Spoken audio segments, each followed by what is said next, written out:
Pasok po kayo, sir. Maupo po muna kayo. Oh, James. Magandang umaga, sir. Magandang umaga. So, nandito na naman ulit ang sir mo kasi mangungumusta ulit ako sa'yo kasi parang ilang araw ka na uling hindi pumapasok. Pasensya na po kayo, sir. Katulad ng mga nakarang linggo. Tumutulong po kasi ako sa tatay ko, sir. Ito pala, sir. Ano ba yan?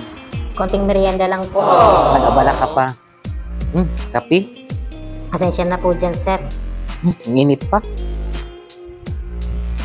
Sarap. At saka may tinapay. Nag-abala ka pa naman, James. Hindi naman na ito kailangan eh. Pero nandito na eh. Okay na to.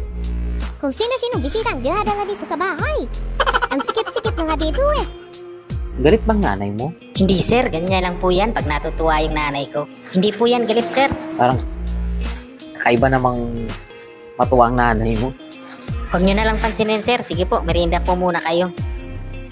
Sayang nga ang kape at tinapay. Tapos mamaya kung ano-ano na naman ang pagpipirmahan. Tuwa ba yun? Pasensya na po talaga kayo, sir.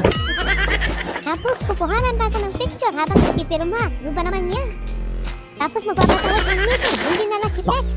Gustong sabihin. James, parang gusto yata ng nanay mo. Matulog na ako dito. May unan, may kumot, at saka may kulambo na oh. Okay pa ba yung nanay mo? Sorry po talaga, sir. Ganun ba? Dapat ko muna dito ha. Magpapatawag pa ng tinta kasi. Hindi lang sila maglinis ng school nila. Meron namang mga janitor. Hindi tuloy ako nakakamadyo. James? Sige. Tutuloy muna ako. Kasi kakaiba na to eh. Sige. Sunod na linggo na lang ulit ako magpapapirma. Teka lang. Mamaya, dadalhin pang tinapay yan. Sige.